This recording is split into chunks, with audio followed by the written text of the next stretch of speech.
ओम शांति, ओम शांति, ओम शांति। 9/6/25 प्रातः मुरली। ओम शांति। बाप दादा मधुबन। मीठे बच्चे, तुम सारे विश्व पर शांति का राज्य स्थापन करने वाले बाप के मददगार हो। अभी तुम्हारे सामने सुख शांति की दुनिया है। प्रश्न है, बाप बच्चों को किस लिए पढ़ाते हैं? पढ़ाई का सार क्या है? उत्तर है, बाप अपने बच्चों को स्वर्ग का प्रिंस, विश्व का मालिक बनाने के लिए पढ़ाते हैं। बाप कहते हैं, बच्चे, पढ़ाई का सार है दुनिया की सब बातों को छोड़ दो। ऐसे कभी नहीं समझो हमारे पास करोड़ हैं, लाख हैं, कुछ भी हाथ में नहीं आएगा। इसीलिए अच्छी रीति पुरुषार्थ करो, पढ़ाई पर ध्यान दो। गीत है, आखिर वह दिन आया आज जिसका हमें इंतजार था। ओम शांति। बच्चों ने गीत सुना। आखिर विश्व पर शांति का समय आया। सब कहते हैं विश्व में कैसे शांति हो, फिर जो ठीक राय देते हैं उन्हों को इनाम देते हैं। नेहरू भी राय देते हैं, शांति तो हुई नहीं, सिर्फ राय देकर गए। अभी तुम बच्चों की बुद्धि में है कि कोई समय सारे विश्व भर में सुख शांति संपत्ति आदि थी, वह अभी नहीं है, अब फिर होने वाली है। चक्कर तो फिरेगा ना। यह तुम संगम युगी ब्राह्मणों की बुद्धि में है। तुम जानते हो भारत फिर सोने का बनना है। भारत को ही गोल्डन स्पैरो, सोने की चिड़िया कहा जाता है। बल महिमा तो करते हैं परंतु सिर्फ कहने मात्र। तुम तो अभी प्रैक्टिकल में पुरुषार्थ कर रहे हो। जानते हो बाकी थोड़े रोज हैं तो यह सब नरक के दुख की बातें भूल जाती है। तुम्हारी बुद्धि में अब सुख की दुनिया सामने खड़ी है। जैसे आगे विलायत से आते थे तो समझते थे, अभी बाकी थोड़ा समय है पहुंचने में, क्योंकि आगे विलायत से आने में बहुत टाइम लगता है। बाबा कह रहे हैं अभी तो एरोप्लेन में जल्दी पहुंच जाते हैं। अभी तुम बच्चों की बुद्धि में है कि अब हमारे सुख के दिन आने हैं जिसके लिए पुरुषार्थ कर रहे हैं। बाबा ने पुरुषार्थ भी बहुत सहज बताया है ड्रामा अनुसार।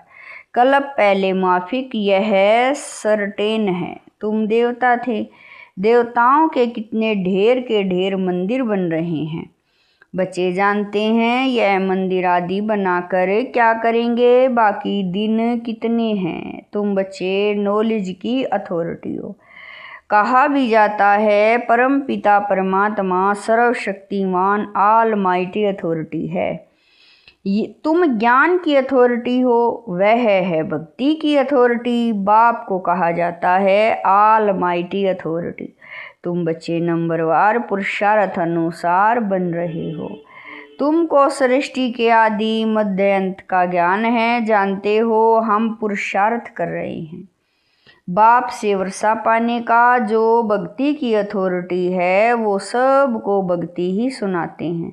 तुम ज्ञान की अथॉरिटी हो तो ज्ञान ही सुनाते हो। सतयुग में भक्ति होती ही नहीं, पुजारी एक भी होता नहीं, पूज्य ही पूज्य हैं। आधा कल्प है पूज्य, आधा कल्प है पुजारी। भारतवासियों के लिए ही है, पूज्य थे तो स्वर्ग था, अभी भारत पुजारी नरक है। तुम बच्चे अब प्रैक्टिकल लाइफ बना रहे हो, नंबरवार पुरुषार्थ अनुसार सबको समझाते रहते हो और वृद्धि को पाते रहते हो। ड्रामा में पहले से ही नूंद है, ड्रामा तुमको पुरुषार्थ कराते रहते हैं। तुम करते रहते हो, जानते हो ड्रामा में हमारा अविनाशी पार्ट है। दुनिया इन बातों को क्या जाने, हमारा ही ड्रामा में पार्ट है, जो कहेगा वही समझेगा ना कि कैसे हमारा इस ड्रामा में पार्ट है। यह सृष्टि चक्र फिरता ही रहता है।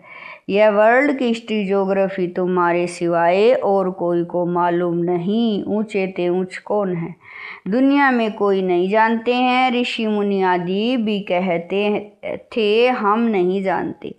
नेति नेति कहते थे ना। अभी तुम बच्चे तो जानते हो वह रचता बाप है और हमको पढ़ा रहे हैं। यह भी बाबा ने बार बार समझाया है कि यहाँ जब बैठते हो तो देही अभिमानी होकर बैठो। एक बाप ही राजयोग सिखाते हैं और वर्ल्ड की हिस्ट्री ज्योग्राफी समझाते हैं। बाप कहते हैं मैं कोई थॉट रीडर नहीं हूँ। इतनी बड़ी दुनिया है, इनको क्या बैठ रीड करेंगे। बाप तो खुद कहते हैं मैं ड्रामा की नोंद अनुसार आता हूँ तुम्हें पावन बनाने। ड्रामा में मेरा जो पार्ट है वही बजाने आता हूँ। बाकी मैं कोई थॉट रीड नहीं करता हूँ। बतलाता हूँ मेरा क्या पार्ट है और तुम क्या पार्ट बजा रहे हो। तुम यह नॉलेज सीख कर दूसरों को सिखला रहे हो। मेरा पार्ट ही है पतितों को पावन बनाना। यह भी तुम बच्चे जानते हो। तुम तिथि तारीख आदि सब जानते हो। दुनिया में कोई थोड़े ही जानते हैं। तुमको बाप सिखला रहे हैं। फिर जब यह चक्कर पूरा करेंगे तब फिर बाबा आएंगे। उस समय जो सीन चली वह फिर कल्प बाद चलेगी। एक सेकंड न मिले दूसरे से यह नाटक फिरता रहता है। तुम बच्चों को बेहद के नाटक का पता है, फिर भी तुम घड़ी घड़ी भूल जाते हो। बाबा कहते हैं तुम सिर्फ याद करो हमारा बाबा। बाबा है वही टीचर है, गुरु है। तुम्हारी बुद्धि उस तरफ चली जानी चाहिए। आत्मा खुश होती है। बाप की महिमा सुनकर सब कहते हैं हमारा बाबा। बाबा है, टीचर है, वह सच्चा ही सच्चा है।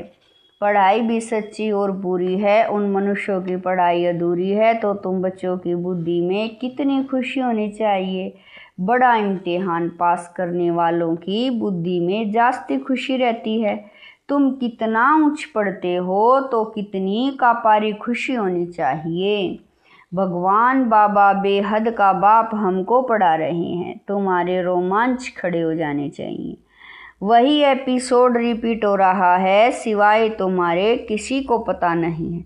कल्प की आयु ही बढ़ा दी है तुम्हारी बुद्धि में। अब 5000 वर्ष की सारी स्टोरी चक्र खाती रहती है, जिसको ईश्वर दर्शन चक्र कहा जाता है। बच्चे कहते हैं बाबा तूफान बहुत आते हैं, हम भूल जाते हैं। बाबा कहते हैं तुम किसको भूल जाते हो बाप, जो तुमको डबल सिरताज विश्व का मालिक बनाते हैं। उनको तुम कैसे भूलते हो। दूसरे किसी को नहीं भूलते हो। स्त्री, बाल बच्चे, चाचा, मामा, मित्र, संबंधी आदि सब याद है। बाकी इस बात को तुम भूलते क्यों हो। तुम्हारी उद्देश्य याद में है। जितना हो सके याद करना है। बच्चों को अपनी उन्नति के लिए सवेरे सवेरे उठ बाप की याद में सैर करनी है। तुम छतों पर व बाहर ठंडी हवा में चले जाओ। यहाँ ही आकर बैठना कोई ज़रूरी नहीं है, बाहर भी जा सकते हो। सवेरे के टाइम कोई डर आदि की बात नहीं रहती। बाहर में जाकर पैदल करो, आपस में यही बातें करते रहो। देखे कौन बाबा को जास्ती याद करते हैं, फिर बताना चाहिए कितना समय हमने याद किया। बाबा कह रहे हैं फिर बताना चाहिए कितना समय हमने याद किया। बाकी समय हमारी बुद्धि कहाँ कहाँ गई। इसको कहा जाता है 1-2 में उन्नति को पाना। नोट करो कितना समय बाप को याद किया। बाबा की जो प्रैक्टिस है वह बतलाते हैं। याद में तुम 1 घंटा पैदल करो तो भी टांगे थकेंगी नहीं। याद से तुम्हारे कितने पाप कट जाएंगे। चक्कर को तो तुम जानते हो, रात दिन तुमको अब यही बुद्धि में है कि हम अभी घर जाते हैं। पुरुषार्थ करते हो। कलयुगी मनुष्यों को जंग की भी पता नहीं है। मुक्ति के लिए कितनी भक्ति करते रहते हैं। अनेक मतें हैं, तुम ब्राह्मणों की हैं ही एक मत। जो ब्राह्मण बनते हैं उन सब की है श्रीमत। तुम बाप की श्रीमत से देवता बनते हो, देवताओं की कोई श्रीमत नहीं है, श्रीमत अभी ही तुम ब्राह्मणों को मिलती है। भगवान है ही निराकार जो तुमको राजयोग सिखलाते हैं, जिससे तुम अपना राज्य भाग्य ले कितना ऊंच विश्व का मालिक बनते हो। भक्ति मार्ग में वेद शास्त्र आदि कितने ढेर के ढेर हैं, परंतु काम की सिर्फ एक गीता ही है। भगवान आकर राजयोग सिखलाते हैं, उनको ही गीता कहा जाता है। अभी तुम बाप से पढ़ते हो, जिससे स्वर्ग का राज्य पाते हो। जिसने पढ़ा उसने लिखा। ड्रामा में पार्ट है ना, ज्ञान सुनाने वाला ज्ञान सागर एक ही बाप है। वह ड्रामा प्लान अनुसार कलयुग के अंत सतयुग के आदि के संगम पर ही आते हैं। कोई भी बात में मूंझो नहीं, बाप इसमें आकर पढ़ाते हैं और कोई भी पढ़ा न सके। यह दादा भी आगे कोई से पढ़ा हुआ होता तो और ही बहुत उनसे पढ़े हुए होते। बाप तो कहते हैं इन गुरुओं आदि सब का उद्धार करने में आता हूँ। अभी तुम बच्चों की यह ऑब्जेक्ट सामने खड़ी है। हम यह बनते हैं, यह है ही नर से नारायण बनने की सत्य कथा। इनकी फिर भक्ति मार्ग में महिमा चलती है, भक्ति मार्ग की रस्म चलती आती है। अभी यह रावण राज्य पूरा होना है। तुम अभी दशहरे आदि में थोड़े ही जाएंगे, तुम तो समझाएंगे यह क्या करते हैं। यह तो बेबीज का काम है, बड़े बड़े आदमी देखने जाते हैं। रावण को कैसे जलाते हैं यह है कौन, कोई बता न सके। रावण राज्य है ना, दशहरे आदि में कितनी खुशी मनाते हैं, जिसमें रावण को जलाते आते हैं। दुख भी चला जाता है, कुछ भी समझ नहीं है। अभी तुम समझते हो हम कितने बेसमझ थे, रावण बेसमझ बना देते हैं। अभी तुम कहते हो बाबा हम लक्ष्मी नारायण जरूर बनेंगे, हम कोई कम पुरुषार्थ थोड़ी करेंगे। यह एक स्कूल है, पढ़ाई बहुत सहज है। बूढ़ी बूढ़ी माताएं और कुछ नहीं याद कर सकती तो सिर्फ बाप को याद करे मुख से, हे राम तो कहते हैं ना। बाबा यह बहुत सहज बताते हैं, तुम आत्मा हो परमात्मा, बाप को याद करो तो तुम्हारा बेड़ा पार हो जाएगा। कहाँ चले जाएंगे, शांति धाम सुख धाम, और सब कुछ भूल जाओ। जो कुछ सुना है पढ़ा है वह सब भूल कर अपने को आत्मा समझ बाप को याद करो तो बाप से वर्षा जरूर मिलेगा। बाप की याद से ही पाप कट जाते हैं। कितना सहज है, कहते भी हैं भ्रुकुटी के बीच चमकता है सितारा, तो जरूर इतनी छोटी आत्मा होगी ना। डॉक्टर लोग बहुत कोशिश करते हैं आत्मा को देखने की, परंतु बहुत सूक्ष्म है, हठ आदि से कोई देख न सके। बाप भी ऐसे ही बिंदी है, कहते हैं जैसे तुम साधारण हो हम भी साधारण बन तुमको पढ़ाता हूँ। किसी को क्या पता कि इन्हों को भगवान कैसे पढ़ाते होंगे। श्री कृष्ण पढ़ाते तो सारे अमेरिका जापान आदि सब तरफ से आ जाए, उनमें इतनी कशिश है। श्री कृष्ण के साथ प्यार तो सबका है ना। अभी तो तुम बच्चे जानते हो हम सो बन रहे हैं। श्री कृष्ण है प्रिंस, उन्हें गोद में लेना चाहते हैं तो पुरुषार्थ करना पड़े, कोई बड़ी बात नहीं है। बाप अपने बच्चों को स्वर्ग का प्रिंस विश्व का मालिक बनाने के लिए पढ़ाते हैं। बाप कहते हैं बच्चे पढ़ाई का सार है, दुनिया की सब बातों को छोड़ दो। ऐसे कभी नहीं समझो कि हमारे पास करोड़ हैं लाख हैं, कुछ भी हाथ में नहीं आएगा। इसीलिए अच्छी रीति पुरुषार्थ करो। बाप के पास आते हैं तो बाप उलाना देते हैं। 8 मास से आते हो और बाप जिन से स्वर्ग की बादशाही मिलती है, उनसे इतना समय मिले भी नहीं। कहते बाबा फलाना काम था, अरे तुम मर जाते फिर यहाँ कैसे आते। यह बहाने थोड़े ही चल सकेंगे। बाप राजयोग सिखा रहे हैं और तुम सीखते नहीं। जिसने बहुत भक्ति की होगी उनको 7 रोज तो क्या 1 सेकंड में ही तीर लग जाएगा। सेकंड में विश्व का मालिक बन सकते हैं। यह खुद अनुभवी बैठा है। विनाश देखा, चतुर्भुज रूप देखा, बस समझने लगे ओहो हम विश्व के मालिक बनते हैं। साक्षात्कार हुआ, उमंग आया और सब कुछ छोड़ दिया। यहाँ तुम बच्चों को मालूम पड़ा बाप आए हैं विशु की बादशाही देने। बाप पूछते हैं निश्चय कब हुआ, तो कहते हैं 8 मास। बाबा ने समझाया है मूल बात है याद और ज्ञान, बाकी तो दीदार कोई काम का नहीं। बाप को पहचान लिया तो फिर पढ़ना शुरू करो तो तुम भी यह बन जाएंगे। पॉइंट्स मिलती है जो कोई को भी समझा सकते हो, बहुत मिठास से समझाओ। शिव बाबा जो पतित पावन हैं कहते हैं मुझे याद करो तो पावन दुनिया का मालिक बन जाएंगे। युक्ति से समझाना है, तुम चाहते तो हो ना गॉड फादर लिबरेट कर स्वीट होम वापिस ले जाएं। अच्छा अब तुम्हारे ऊपर जो कट जंग चढ़ी हुई है उसके लिए बाप कहते हैं मुझे याद करो। अच्छा मीठे मीठे शकील दे बच्चों प्रति माता पिता बाप दादा का याद प्यार और गुड मॉर्निंग। रूहानी बाप की रूहानी बच्चों को नमस्ते। हम रूहानी बच्चों की रूहानी माता पिता बाप दादा को दिलवा जान शिकवा प्रेम से याद प्यार गुड मॉर्निंग नमस्ते। ओम शांति। मेरे बाबा मीठे बाबा प्यारे बाबा लाख लाख शुक्रिया मेरे बाबा। धारणा के लिए मुख्य सार है नंबर 1, सवेरे सवेरे उठ पैदल करते बाप को याद करो। आपस में यही मीठी रूह रियान करो कि देखे कौन कितना समय बाबा को याद करता है, फिर अपना अनुभव सुनाओ। नंबर 2, बाप को पहचान लिया तो फिर बहाना नहीं देना, पढ़ाई में लग जाना है। मुरली कभी मिस नहीं करनी है, वरदान है सर्व के गुण देखते हुए स्वयं में बाप के गुणों को धारण करने वाले गुण मूर्त भव है।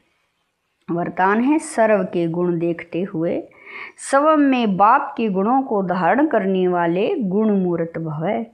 संगम युग पर जो बच्चे गुणों की माला धारण करते हैं वही विजय माला में आते हैं। इसीलिए होली हंस बन सर्व के गुणों को देखो और एक बाप के गुणों को स्वयं में धारण करो। यह गुणमाला सभी के गले में पड़ी हुई है हो। जो जितने बाप के गुण स्वयं में धारण करते हैं उनके गले में उतनी बड़ी माला पड़ती है। गुणमाला को सिमरण करने से स्वयं भी गुण मूर्त बन जाते हैं। इसी की यादगार में देवताओं और शक्तियों के गले में माला दिखाते हैं। स्लोगन है साक्षीपन की स्थिति ही यथार्थ निर्णय का तख्त है। स्लोगन है साक्षीपन की स्थिति ही यथार्थ निर्णय का तख्त है। अव्यक्त इशारे आत्मिक स्थिति में रहने का अभ्यास करो, अंतर्मुखी बनो। अंतर्मुखी होकर कार्य करने से विघ्नों से व्यर्थ संकल्पों से बच जाएंगे और समय भी बहुत बच जाएगा। जो अंतर्मुखी रहते हैं उनमें समर्थी भी आती है और आत्मा रूपी नेत्र पावरफुल बनता जाता है, जिससे यदि कोई भी विघ्न आने वाला होगा तो यह महसूसता आएगी कि आज कोई पेपर होने वाला, और जितना पहले से मालूम पड़ता जाएगा तो होशियार होने के कारण सफलता पा लेंगे। ओम शांति।